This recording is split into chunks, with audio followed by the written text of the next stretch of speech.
Vice of India ਤੋਂ programme ਲੈ ਕੇ ਹਾਜ਼ਰ ਹਾਂ ਜੀ। ਲੋਕ ਰੰਗ ਵਿਦ ਹਰਪ੍ਰੀਤ ਸਿੰਘ ਜਵੰਦਾ ਜੀ ਸਾਡੇ ਨਾਲ ਹਾਜ਼ਰ ਨੇ। ਸਤਿ ਸ਼੍ਰੀ ਅਕਾਲ ਜਵੰਦਾ ਜੀ। ਸਤਿ ਸ਼੍ਰੀ ਅਕਾਲ ਜੀ। ਜਵੰਦਾ ਜੀ, ਆਮ ਤੌਰ ਤੇ ਤੁਸੀਂ ਸਾਈਕੋਲੋਜੀ ਦੀਆਂ ਗੱਲਾਂ ਕਰਦੇ ਹੁੰਦੇ ਹੋ, ਫਲਸਫੇ ਦੀਆਂ, ਫਿਲਾਸਫੀ ਦੀਆਂ ਗੱਲਾਂ ਕਰਦੇ ਹੋ। ਇੱਕ ਗੱਲ ਮੈਂ ਲੱਭ ਕੇ ਲਿਆ ਤੇ ਮੈਂ ਚਾਹੁੰਦਾ ਤੁਹਾਡੀ ਟਿੱਪਣੀ ਲਈ ਜਾਵੇ, ਤੁਹਾਡੇ ਵਿਚਾਰ ਲਏ ਜਾਣ। ਫਿਲਾਸਫਰ ਕਹਿੰਦੇ ਆ ਜਦੋਂ ਕੋਈ ਪ੍ਰੋਬਲਮ ਆਉਂਦੀ ਆ, ਕੋਈ ਸਮੱਸਿਆ ਆਉਂਦੀ ਹੈ, ਤੁਸੀਂ ਉਹਦੇ ਤੇ ਫੋਕਸ ਕਰੀ ਜਾਂਦੇ ਆ ਵੀ ਇਹ ਪ੍ਰੋਬਲਮ ਆਈ ਕਿੱਦਾਂ, ਇਹ ਨਹੀਂ ਸੀ ਆਉਣੀ ਚਾਹੀਦੀ, ਇਹ ਵੱਡੀ ਬਹੁਤ ਹੈ, ਮੈਂ ਤਾਂ ਉਲਝ ਗਿਆ ਤਾਂ ਕਿਵੇਂ। ਫਿਲਾਸਫਰ ਕਹਿੰਦੇ ਵੀ ਜਦੋਂ ਤੁਸੀਂ ਉਹਦੇ ਤੇ ਹੀ ਫੋਕਸ ਕਰੀ ਜਾਂਦੇ ਆ, ਇੱਕੋ ਗੱਲ ਤੇ ਫੋਕਸ ਕਰੀ ਜਾਂਦੇ ਆ, ਪ੍ਰੋਬਲਮ ਵਾਲੀ ਗੱਲ ਤੇ, ਉਹ ਪ੍ਰੋਬਲਮ ਹੋਰ ਗੁੰਝਲਦਾਰ ਹੋ ਜਾਂਦੀ ਹੈ, ਹੋਰ ਕੰਪਲਿਕੇਟਡ ਹੋ ਜਾਂਦੀ ਹੈ ਤੇ ਤੁਸੀਂ ਖੁਦ ਵਿੱਚ ਇੰਨੇ ਉਲਝ ਜਾਂਦੇ ਆ, ਨਿਕਲਣਾ ਔਖਾ ਹੋ ਜਾਂਦਾ।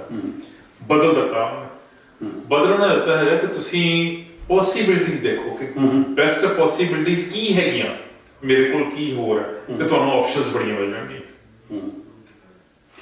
ਦੇਖੋ ਐਮਪੀ ਸਿੰਘ ਜੀ, ਇੱਕ ਮੈਂ ਪਰਮਾਤਮਾ ਨੂੰ ਮੰਨਣ ਵਾਲਾ ਇਨਸਾਨ ਹੈ ਜੀ, ਔਰ ਮੈਂ ਤੇ ਇਹ ਸਮਝਦਾ ਕਿ ਕੋਈ ਵੀ ਪ੍ਰੋਬਲਮ ਜਿਹੜੀ ਹੈ ਤੁਹਾਡੇ ਮੱਥੇ ਦੀ ਸਾਈਜ਼ ਤੋਂ ਵੱਡੀ ਨਹੀਂ ਹੁੰਦੀ, ਕੋਈ ਵੀ ਪ੍ਰੋਬਲਮ, ਠੀਕ ਹੈ ਜੀ, ਕਿਉਂਕਿ ਹਰ ਪ੍ਰੋਬਲਮ ਦਾ ਹੱਲ ਇਹਦੇ ਵਿੱਚ। ਔਰ ਦੂਜੀ ਗੱਲ ਇਹ ਹੈ ਕਿ ਅਗਰ ਪਰਮਾਤਮਾ ਜਿਹੜਾ ਤੁਹਾਡਾ ਇੱਕ ਰਸਤਾ ਬੰਦ ਕਰ ਦਿੰਦਾ, ਹਰ ਪ੍ਰੋਬਲਮ ਦਾ ਹੱਲ ਦਿਮਾਗ ਵਿੱਚ ਹੈ, ਠੀਕ, ਹਰ ਪ੍ਰੋਬਲਮ ਦਾ, ਠੀਕ ਹੈ ਜੀ। ਅਗਰ ਰੱਬ ਜਿਹੜਾ ਇੱਕ ਜਾਂ ਯੂਨੀਵਰਸ ਜਿਹੜੀ ਹੈ ਇੱਕ ਦਰਵਾਜ਼ਾ ਬੰਦ ਕਰ ਦਿੰਦੀ ਹੈ, ਤੇ ਉਹ ਨਾਲ ਦੇ ਨਾਲ ਇੱਕ ਹੋਰ ਪ੍ਰਿਵਿਲੇਜ ਵੀ ਦਿੰਦੀ ਹੈ ਇਨਸਾਨ ਨੂੰ, 100 ਦਰਵਾਜ਼ੇ ਖੁੱਲ ਜਾਂਦੇ ਆ, ਲੇਕਿਨ ਉਹ ਬਾਕੀ ਦੇ ਦਰਵਾਜ਼ੇ ਲੱਭਣੇ ਕਿੱਦਾਂ ਨੇ, ਕਿਸ ਤਰ੍ਹਾਂ ਨੇ, ਕਿੱਥੇ ਨੇ, ਉਹਦਾ ਹੱਲ ਤੁਹਾਡੇ ਦਿਮਾਗ 'ਚ ਹੁੰਦਾ ਹੈਗਾ, ਠੀਕ ਹੈ ਜੀ। ਔਰ ਤੁਸੀਂ ਗੱਲ ਕੀਤੀ ਕਿ ਪ੍ਰੋਬਲਮ ਦੇ ਉੱਤੇ ਕਨਸੈਂਟਰੇਟ ਕੀਤੀਆਂ ਪ੍ਰੋਬਲਮ ਹੋਰ ਕੰਪਲਿਕੇਟ ਹੁੰਦੀ ਹੈ।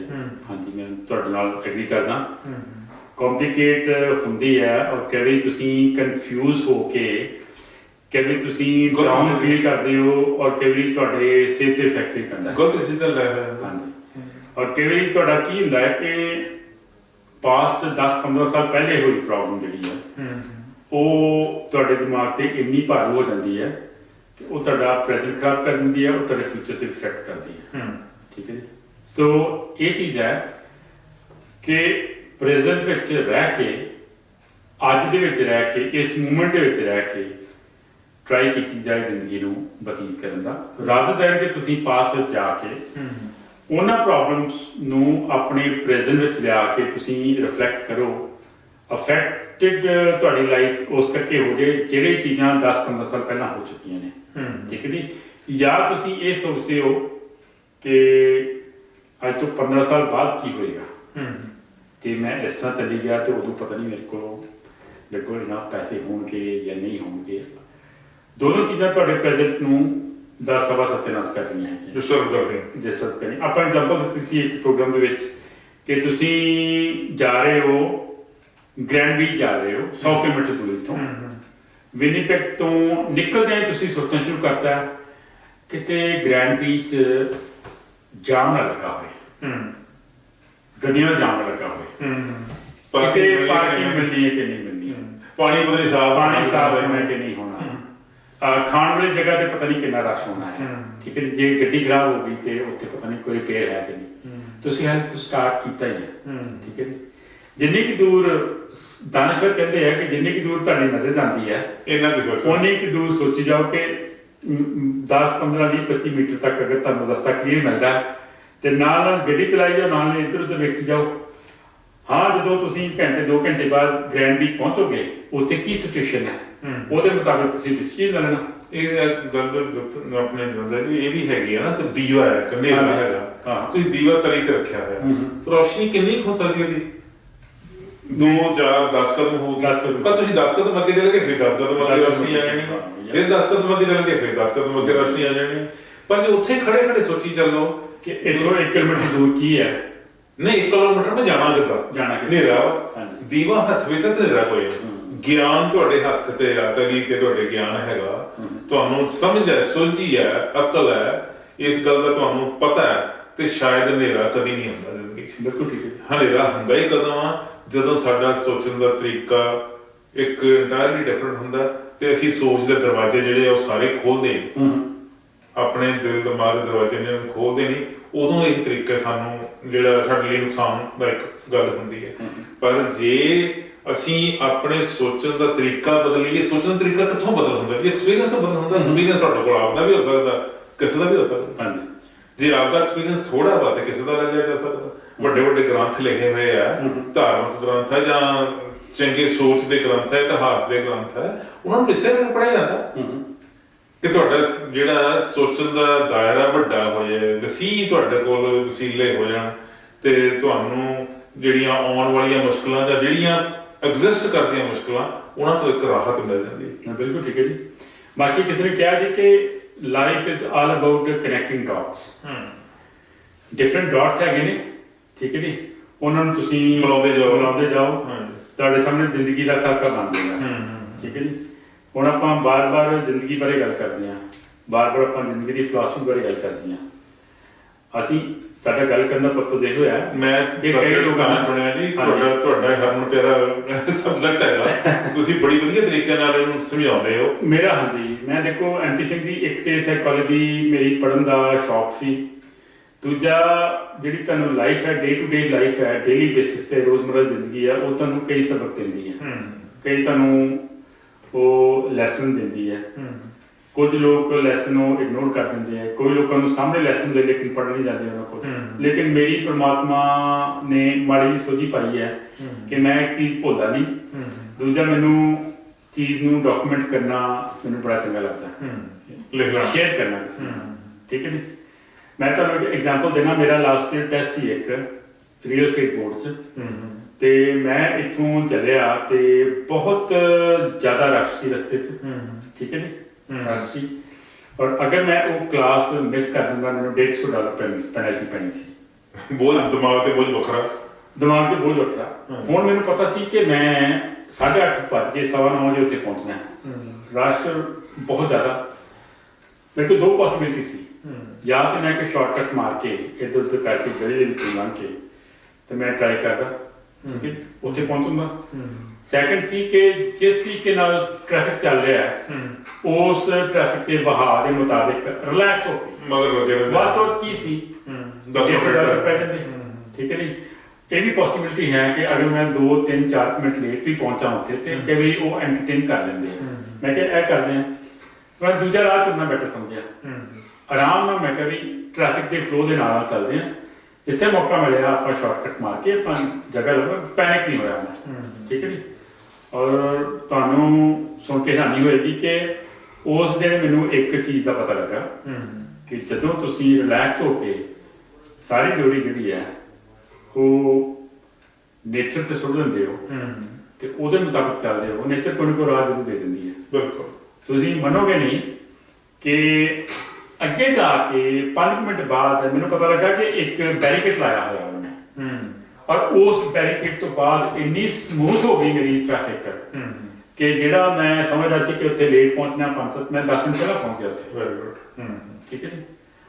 ਮੈਂ ਸੋਚਿਆ ਸੀ, ਮੈਂ ਕਿਹਾ ਵੀ ਮੇਰੀ ਜਿਹੜੀ ਇੱਕ ਮੰਜ਼ਿਲ ਜਿੱਥੋਂ ਲਾਈਫ ਜਿਹੜੀ ਮੇਰੀ ਸਮੂਥ ਸਟਾਰਟ ਹੋਣੀ ਸੀ 5 ਮਿੰਟ ਦੂਰ ਸੀ ਉੱਥੋਂ, ਲੇਕਿਨ ਮੇਰੇ ਦਿਮਾਗ 'ਚ ਆਇਆ ਸੀ ਕਿਸੇ ਹੋਰ ਗਲੀ 'ਚ ਪਾ ਕੇ, ਔਰ ਅਗਰ ਮੈਂ ਉਹ ਪਾ ਲੈਂਦਾ ਉਸ ਟਾਈਮ ਤੇ ਹੋ ਸਕਦਾ ਮੇਰਾ ਅੱਗੇ ਜਾ ਕੇ ਸਟਕ ਹੋ ਜਾਂਦਾ, ਕਿ ਹੋਰ ਸਟਕ ਹੋ ਜਾਂਦਾ, ਕੁਝ ਰੁਕ ਸਕਦੇ ਸੀ, ਜ਼ਿਆਦਾ ਨੁਕਸਾਨ ਹੋ ਸਕਦਾ ਹੈ। ਸੋ ਸਾਰੀਆਂ ਤੁਸੀਂ ਡੋਰੀਆਂ ਰੱਬ ਤੇ ਸੁੱਟ ਕੇ ਜਾਂ ਨੇਚਰ ਤੇ ਸੁੱਟ ਕੇ ਅਗਰ ਤੁਸੀਂ ਓਨੈਸਟ ਤਰੀਕੇ ਨਾਲ ਆਪਣਾ ਅਪਰੋਚ ਜਾਰੀ ਰੱਖਦੇ ਹੋ ਤੇ ਉਹ ਕਹਿੰਦੇ ਨਾ ਕਿ ਜਿੱਥੇ ਬਹੁਤ ਟਫ ਸਿਚੁਏਸ਼ਨ ਆ ਜਾਏ ਉਸ ਤੋਂ ਅੱਗੇ ਤੁਹਾਡੀ ਸਕਸੈਸ ਹੁੰਦੀ ਹੈ। ਬਿਲਕੁਲ। ਸਭ ਤੋਂ ਵੱਡੀ ਗੱਲ ਇਹ ਹੈ ਕਿ ਜਿੱਥੇ ਤੁਸੀਂ ਮਹਿਸੂਸ ਕਰਦੇ ਹੋ ਫਸ ਗਿਆ ਹੁਣ ਇੱਥੋਂ ਨਿਕਲਣ ਦਾ ਕੋਈ ਰਸਤਾ ਨਹੀਂ, ਅਸਲ 'ਚ ਰਸਤੇ ਉੱਥੋਂ ਹੀ ਸ਼ੁਰੂ ਹੁੰਦੇ ਆ। ਡਰ ਦੇ ਅੱਗੇ ਸਕਸੈਸ ਹੁੰਦੀ ਹੈ ਜੀ। ਬਿਲਕੁਲ ਠੀਕ ਹੈ। ਔਰ ਜੇ ਉਹੀ ਗੱਲ ਨਹੀਂ, ਜੇ ਅਸੀਂ ਸੋਚਦੇ ਹਾਂ ਕਿ ਮੈਂ ਤਾਂ ਹੁਣ ਫਸ ਗਿਆ, ਹੁਣ ਤਾਂ ਕੋਈ ਹੱਲ ਹੀ ਨਹੀਂ ਰਹਿ ਗਿਆ, ਹੁਣ ਤਾਂ ਬਹੁਤ ਵੱਡਾ ਨੁਕਸਾਨ ਹੋ ਗਿਆ, ਜਾਂ ਹੁਣ ਕੀ ਹੋ ਜਾਊ। ਠੀਕ ਹੈ। ਬੜੀਆਂ ਸਮਾਜਿਕ ਤੌਰ ਤੇ ਵੀ ਪ੍ਰੋਬਲਮਸ ਆਉਂਦੀਆਂ, ਆਰਥਿਕ ਤੌਰ ਤੇ ਵੀ ਆਉਂਦੀਆਂ, ਫੈਮਿਲੀ ਲੈਵਲ ਤੇ ਵੀ ਆਉਂਦੀਆਂ, ਤੁਹਾਡੇ ਪ੍ਰੋਫੈਸ਼ਨਲ ਲੈਵਲ ਤੇ ਵੀ ਪ੍ਰੋਬਲਮਸ ਆਉਂਦੀਆਂ। ਜਦੋਂ ਤੁਸੀਂ ਇਸ ਤਰੀਕੇ ਨਾਲ ਸੋਚੋ ਕਦੀ ਕਿ ਮੈਂ ਹੁਣ ਮੇਰਾ ਇੱਥੋਂ ਨਿਕਲਣਾ ਬਹੁਤ ਔਖਾ ਹੋ ਗਿਆ, ਜਾਂ ਇਸ ਪ੍ਰੋਬਲਮ ਨੂੰ ਸੋਲਵ ਮੇਰੇ ਕੋਲੋਂ ਨਹੀਂ ਕੀਤਾ ਜਾਣਾ, ਤਦ ਤੁਸੀਂ ਹੌਸਲਾ ਢਾ ਲਿਆ। ਅਸਲ ਵਿੱਚ ਕੀ ਆ, ਉਸ ਪ੍ਰੋਬਲਮ ਨੇ ਤੁਹਾਨੂੰ ਇੱਕ ਨਹੀਂ ਕਈ ਰਸਤੇ ਵਿਖਾਏ। ਚੂਜ਼ ਜਿਹੜਾ ਤੁਸੀਂ ਕਰਨਾ, ਉਹਦੇ ਚੋਇਸ ਤੁਹਾਡੀ, ਕਿਹੜਾ ਚੂਜ਼ ਕਰਕੇ ਤੁਸੀਂ ਨਿਕਲਦੇ ਹੋ। ਔਰ ਉਹਦੇ ਨਾਲ ਇੱਕ ਐਕਸਪੀਰੀਅੰਸ ਹੁੰਦਾ। ਜਦੋਂ ਇੱਕ ਪ੍ਰੋਬਲਮ ਆਉਂਦੀ ਹੈ ਉਹਦੇ 4 ਸੋਲੂਸ਼ਨ ਹੈ ਤੇ ਇਹਦਾ ਮਤਲਬ ਤੁਹਾਡੇ ਕੋਲ 4 ਆਪਸ਼ਨਸ ਹੈਗੀਆਂ। ਤੁਸੀਂ ਇੱਕ ਆਪਸ਼ਨ ਤੇ ਪਹਿਲੀ ਤੇ ਵੀ ਕੰਮ ਕਰ ਸਕਦੇ ਹੋ, ਦੂਜੀ ਤੇ ਵੀ ਕਰ ਸਕਦੇ ਹੋ, ਤੀਜੀ ਤੇ ਵੀ, ਚੌਥੀ ਤੇ ਵੀ ਕਰ ਸਕਦੇ ਹੋ। ਠੀਕ ਹੈ ਜੀ, ਮੰਜ਼ਿਲ ਚਾਰਾਂ ਦੀ ਆਪਸ਼ਨਸ ਦੀ ਇੱਕੋ ਹੀ ਹੈ। ਹੁਣ ਸੋਚੋ ਕਿ ਜੀ ਫਿਰ ਕਹਿੰਦਾ ਜੀ ਮੈਂ ਕਿਹੜੇ ਰਸਤੇ ਜਾਵਾਂ ਜੀ, ਪਹਿਲੇ ਜਾਵਾਂ ਕਿ ਚੌਥੇ ਜਾਵਾਂ। ਤੁਸੀਂ ਜਿਹੜੇ ਮਰਜ਼ੀ ਚਲੇ ਜਾਓ, ਉੱਥੇ ਹੋ ਸਕਦਾ ਫਿਰ ਮੁਸ਼ਕਲ ਆਵੇ। ਜਦੋਂ ਉੱਥੇ ਮੁਸ਼ਕਲ ਆਊਗੀ ਫਿਰ ਅੱਗੋਂ ਰਸਤੇ ਨਿਕਲਣਗੇ। ਹਾਂਜੀ, ਯਾਨੀ ਕੁੱਲ ਮਿਲਾ ਕੇ ਗੱਲ ਤੇ ਇਹ ਹੋ ਗਈ ਕਿ ਜਿੱਥੇ ਵੀ ਤੁਹਾਨੂੰ ਹਰਡਲ ਹੈ, ਜਿੱਥੇ ਵੀ ਤੁਹਾਡੇ ਰੁਕਾਵਟ ਪੈਦਾ ਹੋ ਗਈ, ਜਿੱਥੇ ਵੀ ਤੁਹਾਨੂੰ ਕੋਈ ਮੁਸ਼ਕਲ ਆ ਗਈ, ਉੱਥੋਂ ਹੱਲ ਨਿਕਲਣਾ ਸ਼ੁਰੂ ਹੋ ਜਾਣਾ।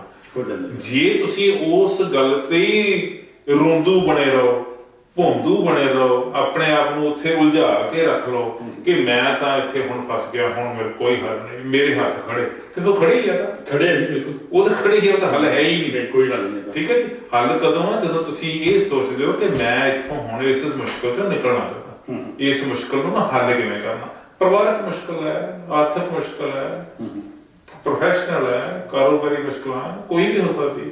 ਹਾਂਜੀ, ਕਨਸੈਂਟਰੇਟ ਕਰਨਾ ਜ਼ਰੂਰੀ ਹੈ ਹਰ ਕੰਮ ਤੇ, ਲੇਕਿਨ ਓਵਰ ਕੌਨਸ਼ੀਅਸ ਨਾ ਹੋ ਜੀ। ਕਨਸੈਂਟਰੇਟ ਗੱਲ ਹੋ ਰਿਹਾ ਜੀ, ਇੱਕ ਤੁਸੀਂ ਆਪਣੇ ਆਪ ਨੂੰ ਉਲਝਾ ਹੀ ਲਿਆ, ਉਲਝਾਉਣਾ ਇੱਕ ਹੋਰ ਗੱਲ, ਉਲਝਾਉਣਾ ਇੱਕ ਹੋਰ ਚੀਜ਼। ਕਨਸੈਂਟਰੇਸ਼ਨ ਇੰਨੀ ਕੀ ਚਾਹੀਦੀ ਆ, ਇਹ ਸੋਚ ਕੇ ਕਿ ਇਹ ਮੁਸ਼ਕਲ ਆ, ਇਹਦਾ ਮੈਨੂੰ ਧਿਆਨ ਦੇਣਾ ਪਊਗਾ ਕਿ ਇਹਦਾ ਹੱਲ ਕੀ ਹੈ, ਫਿਰ ਹੱਲ ਨਿਕਲੂਗਾ। ਜੇ ਤੁਸੀਂ ਇਹੀ ਸੋਚੀ ਜਾਓਗੇ ਤਾਂ ਮੁਸ਼ਕਲ ਆ, ਇਹ ਤਾਂ ਹੁਣ ਵੀ ਬਸ ਹੋ ਗਏ, ਹੁਣ ਨਹੀਂ ਹੱਲ ਕੋਈ, ਹੁਣ ਨਹੀਂ ਬਚਦੇ, ਹੁਣ ਨਹੀਂ ਕੋਈ ਹੀਲਾ ਵਸੀਲਾ ਹੋਣਾ, ਫਿਰ ਹੀਲਾ ਵਸੀਲਾ ਸੱਚੀ ਨਹੀਂ ਹੋਣਾ, ਦਿਮਾਗ ਦੇ ਦਰਵਾਜ਼ੇ ਬੰਦ ਹੋ ਜਾਂਦੇ। ਖੁੱਲਦੇ ਕਦੋਂ ਆ? ਜਦੋਂ ਤੁਸੀਂ ਇਹ ਜ਼ੋਰ ਦਿੰਦੇ ਆ ਕਿ ਇਹ ਕਿਹੜੀ ਮੁਸ਼ਕਲ ਹੈ, ਇਹਦੇ ਤੇ 100 ਤਰੀਕੇ ਹੋਰ, ਕੋਈ ਨਾ ਕੋਈ, ਆਪਾਂ ਕਹਿੰਦੇ ਨਾ ਜੀ ਕੋਈ ਨਾ ਕੋਈ ਤਾਂ ਬਣੂਗੀ, ਕੋਈ ਨਾ ਕੋਈ ਰਾਹ ਨਿਕਲੂਗਾ, ਇਹ ਉਦੋਂ ਰਾਹ ਨਿਕਲਦੇ। ਬਿਲਕੁਲ ਜੀ, ਠੀਕ ਹੈ ਨਾ। ਬਾਕੀ ਇੱਕ ਚੀਜ਼ ਤਾਂ ਮੈਂ ਐਮਪੈਥਿੰਗ ਦੱਸਦਾ ਕਿ ਜਿਹੜੀ ਹੁਣ ਪ੍ਰੈਜ਼ੈਂਟ ਜਨਰੇਸ਼ਨ ਹੈ ਨਾ, ਮੈਂ ਨਹੀਂ ਕਹਿੰਦਾ ਕਿ ਬਹੁਤ ਉਹਨਾਂ ਦਾ ਸੋਚਣ ਦਾ ਤਰੀਕਾ ਡਿਫਰੈਂਟ ਹੈ ਸਾਡੇ ਨਾਲ, ਲੇਕਿਨ ਥੋੜਾ ਜਿਹਾ ਜਿਹੜਾ ਨਾ ਉਹ ਪੇਸ਼ੈਂਸ ਦੀ ਘਾਟ ਹੈ ਜੀ। ਹੁਣ ਮੈਂ ਦੇਖਦਾ ਜੀ ਨਵੀਂ ਜਨਰੇਸ਼ਨ ਦੀ ਥੋੜੀ ਜਿਹੀ ਹਰ ਕੰਮ ਉਹਨਾਂ ਨੂੰ ਕਾਲੀ ਕਾਲੀ ਕਰਨ ਦੀ ਆਦਤ ਹੈ। ਹੁਣ ਮੈਂ ਇੱਥੇ ਆ ਰਿਹਾ ਸੀ ਕਿ ਸਟਾਪ ਸਾਈਨ ਤੇ ਮੈਨੂੰ ਮੇਰੇ ਸਟਾਪ ਸਾਈਨ ਤੋਂ ਮੈਂ ਸਟਾਪ ਕੀਤਾ ਪ੍ਰੋਪਰ, ਮੇਰੇ ਤੇ ਆਪੋਜ਼ਿਟ ਸਾਈਡ ਤੋਂ ਇੱਕ ਹੋਰ ਗੱਡੀ ਆ ਰਹੀ ਸੀ, ਔਰ ਜਿਹੜਾ ਪਿੱਛੇ ਪਾਸੇ ਉਸ ਤੋਂ ਪਿਛਲਾ ਗੱਡੀ ਵਾਲਾ ਸੀ, ਉਹਨੇ ਵੀ ਨਾਲ ਹੀ ਉਹਦੀ ਗੱਡੀ ਸਟਾਪ ਕੀਤਾ, ਲੇਕਿਨ ਮੈਂ ਆਪਣੀ ਗੱਡੀ ਸਟਾਪ ਕਰਕੇ ਪ੍ਰੋਪਰ ਮੇਰੀ ਆਪਣੀ ਵਾਰੀ ਤੇ ਮੈਂ ਗੱਡੀ ਅੱਗੇ ਲੈ ਗਿਆ। ਠੀਕ ਹੈ ਜੀ, ਔਰ ਮੈਂ ਜਦੋਂ ਦੂਸਰੀ ਗੱਡੀ ਵਿੱਚ ਦੇਖਿਆ 2-3 ਯੰਗਸਟਰ ਬੈਠੇ ਹੋਏ ਸੀ, ਔਰ ਉਹ ਇਸ ਤਰ੍ਹਾਂ ਦੇਖ ਰਹੇ ਸੀ ਮੇਰੇ ਨਾਲ ਜਿਸ ਤਰ੍ਹਾਂ ਮੇਰੀ ਮਿਸਟੇਕ ਹੁੰਦੀ ਹੈ। ਠੀਕ ਹੈ ਜੀ, ਲੇਕਿਨ ਮੈਂ ਸੋਚਿਆ ਸੀ, ਮੈਂ ਕਿਹਾ ਵੀ ਇਹ ਸਿਰਫ ਪੇਸ਼ੈਂਸ ਦੀ ਘਾਟ ਹੈ। ਅਗਰ ਆਪਣੇ ਤਰੀਕੇ ਨਾਲ ਇਹਨਾਂ ਕੰਟਰੀ 'ਚ ਆ ਕੇ ਵੀ ਆਪਾਂ ਪੇਸ਼ੈਂਸ ਲੂਜ਼ ਕਰਕੇ ਆਪਣੀ ਵਾਰੀ ਤੋਂ ਪਹਿਲਾਂ ਜੰਪ ਇਨ ਕਰਦੇ ਹਾਂ ਤੇ 2-3 ਬੁਰੇ ਇਫੈਕਟ ਪੈਂਦੇ। ਇੱਕ ਤੇ ਜਿਹੜਾ ਵੇਖਣ ਵਾਲਾ ਉਹ ਕਹੇਗਾ ਵੀ ਪਤਾ ਨਹੀਂ ਕਿੱਥੋਂ ਆ ਗਏ ਨੇ, ਦੂਜਾ ਜਦੋਂ ਆਪਾਂ ਜੰਪ ਇਨ ਕਰਦੇ ਹਾਂ ਆਪਣੀ ਵਾਰੀ ਤੋਂ ਪਹਿਲਾਂ ਐਕਸੀਡੈਂਟ ਹੋਣ ਦੇ ਚਾਂਸਸ ਹੈ। ਤੀਜਾ ਇਹ ਹੈ ਕਿ ਉੱਥੇ ਰੋਡ ਰੇਜਿੰਗ ਵੀ ਸ਼ੁਰੂ ਹੋ ਸਕਦੀ ਹੈ। ਮੈਂ ਦੇਖੋ ਰੈਕ ਕਰਦਾ, ਉਹ ਰੈਕ ਕਰਦੇ, ਉੱਥੇ ਲੜਾਈ ਹੋ ਜਾਂਦੀ, ਉਹਦੇ ਬੜੇ ਫਾਰ ਰਿਚਿੰਗ ਕੰਸੀਕੁਐਂਸਸ ਨੇ। ਠੀਕ ਹੈ ਜੀ, ਸੋ ਪੇਸ਼ੈਂਸ ਜਿਹੜੀ ਹੈ ਹਰ ਕੰਮ 'ਚ ਬਹੁਤ ਜ਼ਰੂਰੀ ਹੈ। ਜਿਹੜੇ ਤੁਹਾਡੇ ਜਿਹੜੇ ਆਪਾਂ ਇੱਕ ਪ੍ਰੋਗਰਾਮ ਕੀਤਾ ਸੀ ਕਿ ਇੱਕ ਤਰੱਕੀ ਕਰਦਾ ਇੱਕ ਬੰਦਾ ਜਿਹੜਾ ਦੂਸਰੇ ਨੂੰ ਤਰੱਕੀ ਕਰਨਾ ਚਾਹੁੰਦਾ ਸੀ ਕਰੇ, ਲੇਕਿਨ ਇੱਕ ਸਰਟਨ ਲੈਵਲ ਤੱਕ। ਅਗਰ ਇੱਕ ਬੰਦਾ ਪ੍ਰੋਪਰ ਤਰੀਕੇ ਨਾਲ ਤਰੱਕੀ ਕਰਕੇ 30 ਸਾਲਾਂ 'ਚ ਇੱਕ ਮੁਕਾਮ ਉਹਨੇ ਹਾਸਲ ਕੀਤਾ, ਤੁਸੀਂ ਉਹ ਮੁਕਾਮ ਜਿਹੜਾ ਇਹ ਨਹੀਂ ਐਕਸਪੈਕਟ ਕਰ ਸਕਦੇ ਸਾਲ ਦੇ ਵਿੱਚ ਮਿਲ ਜੇ ਤੁਹਾਨੂੰ, ਜੋ ਪਹਿਲਾਂ 7 ਸਾਲਾਂ 'ਚ ਪੋਸੀਬਲ ਨਹੀਂ ਹੈ। ਹਾਂ, ਇੱਕ ਪ੍ਰੋਪਰ ਸਟੈਂਡਰਡ ਪ੍ਰੋਸੀਜਰ ਹੈਗਾ, ਇੱਕ ਪ੍ਰੋਸੈਸ ਹੈਗਾ, ਉਹ ਪ੍ਰੋਸੈਸ ਨੂੰ ਕੰਪਲੀਟ ਕਰਕੇ ਹੀ ਤੁਸੀਂ ਇਸ ਗੱਲ ਦੀ ਸੋਝੀ ਹੋਣੀ ਚਾਹੀਦੀ ਆ ਕਿ ਕਿਸੇ ਵੀ ਮੰਜ਼ਿਲ ਤੇ ਪਹੁੰਚਣ ਦੇ ਲਈ ਜਿਹੜੇ ਰਸਤੇ ਆ ਉਹ ਵਿਖੜੇ ਪੈਂਦੇ ਆ। ਹਾਂਜੀ, ਔਰ ਉਹ ਵਿਖੜੇ ਪੈਂਡਿਆਂ ਤੋਂ ਲੰਘ ਕੇ ਉਹ ਬੰਦਾ ਉੱਥੇ ਪਹੁੰਚਾ। ਹਾਂ, ਕੁਝ ਲੋਕ ਹੈਗੇ ਜਿਹੜੇ ਵਿਖੜੇ ਪੈਂਡੇ ਨੂੰ ਵੀ ਬਾਈਪਾਸ ਕਰਦੇ ਤੇ ਰਾਤੋਂ ਰਾਤ ਪਹੁੰਚਣ ਦੀ ਕੋਸ਼ਿਸ਼ ਕਰਦੇ ਆ, ਜਾਂ ਪਹੁੰਚਦੇ ਲੱਗਦੇ ਸਾਨੂੰ ਕਿ ਉੱਥੇ ਪਹੁੰਚ ਗਏ। ਉਹਨਾਂ ਦਾ ਹਾਲ ਹਸ਼ਰ ਕੀ ਹੁੰਦਾ ਉਹ ਆਪਾਂ ਰੋਜ਼ ਹੀ ਨਿਊਜ਼ ਜਿਹੜੀਆਂ ਸੁਣਦੇ ਨਿਊਜ਼ ਤੋਂ ਦੇਖਦੇ ਆ, ਪ੍ਰਿੰਟ ਮੀਡੀਆ ਦੇਖਦੇ ਆ, ਸੋਸ਼ਲ ਮੀਡੀਆ ਦੇਖਦੇ ਆ, ਸੋਸ਼ਲ ਮੀਡੀਆ ਤੇ ਰੋਜ਼ ਹੀ ਸਾਨੂੰ ਪਤਾ ਲੱਗਦਾ, ਰੋਜ਼ ਹੀ ਸਾਨੂੰ ਅਖਬਾਰਾਂ ਤੋਂ ਪਤਾ ਲੱਗਦਾ, ਰੋਜ਼ ਟੀਵੀ ਤੋਂ ਪਤਾ ਲੱਗਦਾ ਹੈਗਾ ਕਿ ਉਹ ਅਲਟੀਮੇਟਲੀ ਫਸ ਜਾਂਦੇ। ਫਿਰ ਉਹਨਾਂ ਨੂੰ ਉਹ ਭਟਕਣਾ ਜਿਹੜੀ ਉਹਨਾਂ ਦੀ ਉਹ ਉਸ ਮੁਕਾਮ ਤੇ ਲੈ ਜਾਂਦੀ ਹੈ ਜਿੱਥੋਂ ਉਹਨਾਂ ਦਾ ਵਾਪਸ ਆਉਣਾ ਔਖਾ ਹੋ ਜਾਂਦਾ। ਫਿਰ ਉਹ ਜਿਹੜਾ ਨੈਕਸਟ ਸਟੈਪ ਉਹਨਾਂ ਦਾ ਹੈਗਾ ਉਦੋਂ ਔਖਾ ਹੁੰਦਾ, ਉਹ ਉਦੋਂ ਵੀ ਔਖਾ ਹੁੰਦਾ। ਫਿਰ ਉਹਨਾਂ ਦਾ ਮੁਸ਼ਕਿਲ ਲੰਘਣਾ, ਵਾਪਸ ਆਉਣਾ ਬਹੁਤ ਔਖਾ ਹੋ ਜਾਂਦਾ, ਮੁਸ਼ਕਿਲ ਹੋ ਜਾਂਦਾ ਹੈ।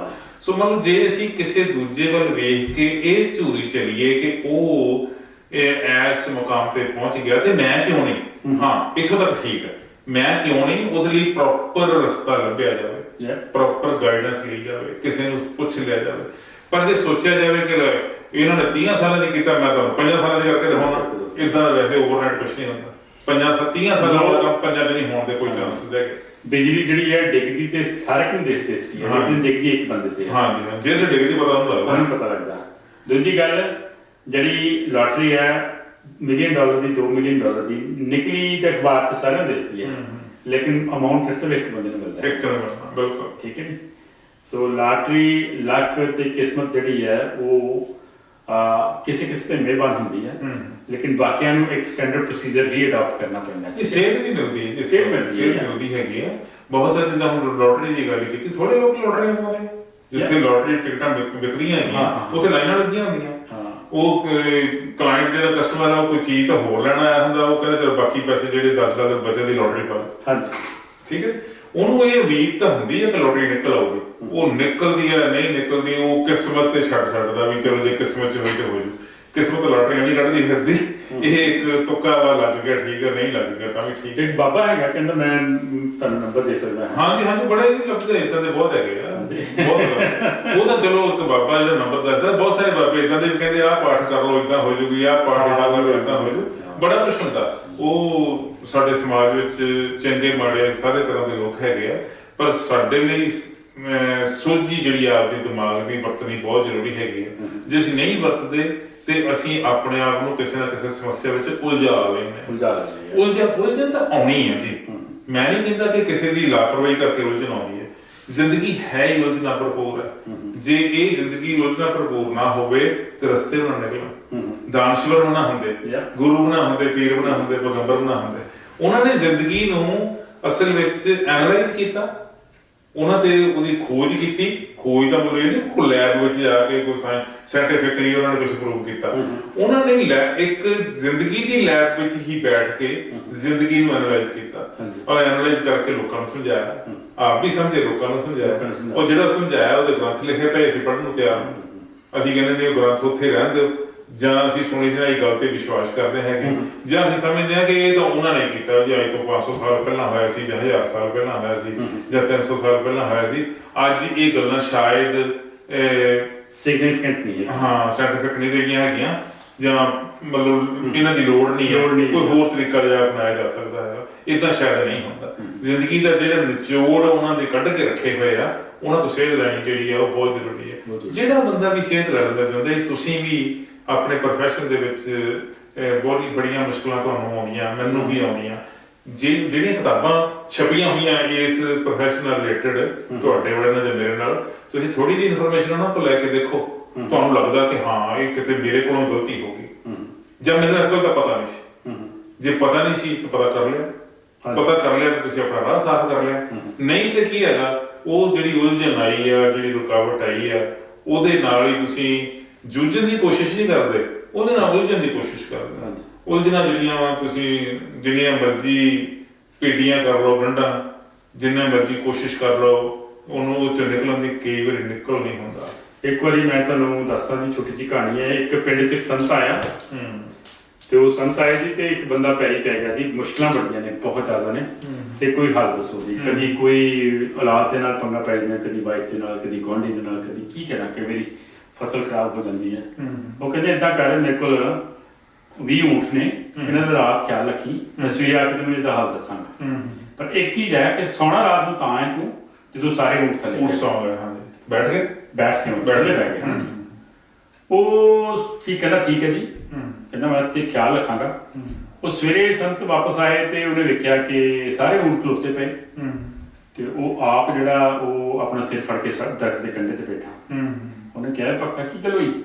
ਕਹਿੰਦੇ ਤੁਹਾਡੇ ਊਂਠਾਂ ਨੇ ਤੇ ਮੈਨੂੰ ਪਾਗਲ ਕਰਤਾ, 1 ਮਿੰਟ ਮੇਰੀ ਅੱਖ ਨਹੀਂ ਲੱਗੀ। ਠੀਕ ਹੈ ਜੀ। ਕਹਿੰਦੇ ਕੀ ਗੱਲ ਹੋਈ ਹੈ? ਕਹਿੰਦੇ ਇੱਕ ਨੂੰ ਬਿਠਾਉਂਦਾ ਸੀ ਦੂਜਾ ਉੱਠ ਪੈਂਦਾ ਸੀ, ਦੂਜੇ ਨੂੰ ਬਿਠਾਉਂਦਾ ਤੀਜਾ ਉੱਠ ਪੈਂਦਾ ਸੀ। ਕਹਿੰਦਾ ਇਸੇ ਹਿਸਾਬ 'ਚ ਮੈਂ ਨਿਕਲ ਗਿਆ। ਕਹਿੰਦੇ ਵੀ ਤੇਰਾ ਜਿਹੜਾ ਪ੍ਰੋਬਲਮ ਦਾ ਹੱਲ ਵੀ ਇਹਦੇ 'ਚ ਹੀ ਹੈ। ਉਹ ਕਹਿੰਦੇ ਜ਼ਿੰਦਗੀ ਜਿਹੜੀ ਹੈ ਇਹ ਊਂਠ ਹੀ ਹੈ। ਕਹਿੰਦੇ ਇੱਕ ਨੂੰ ਬਿਠਾਉਣਾ ਦੂਜਾ ਉੱਠ ਪੈਂਦਾ, ਦੂਜੇ ਨੂੰ ਬਿਠਾਉਣਾ ਤੀਜੇ ਨੂੰ।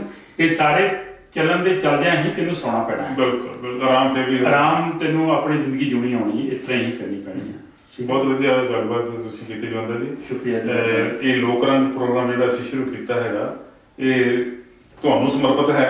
ਤੁਸੀਂ ਬਹੁਤ ਸਾਰੇ ਸਬਜੈਕਟ ਲੈ ਕੇ ਆਉਂਦੇ ਹੋ ਔਰ ਵਧੀਆ ਵਧੀਆ ਗੱਲਾਂ ਹੁੰਦੀਆਂ। ਠੀਕ ਹੈ। ਇਹ ਜਾਣਕਾਰੀ ਤੁਸੀਂ ਦਿੱਤੀ ਹੈ ਸਾਈਕੋਲੋਜੀ ਦੀ, ਇਹਦੇ ਲਈ ਅਸੀਂ ਤੁਹਾਡੇ ਤਹਿ ਦਿਲੋਂ ਸ਼ੁਕਰਗੁਜ਼ਾਰ ਹਾਂ। ਮਿਹਰਬਾਨੀ, ਥੈਂਕ ਯੂ ਵੈਰੀ ਮਚ।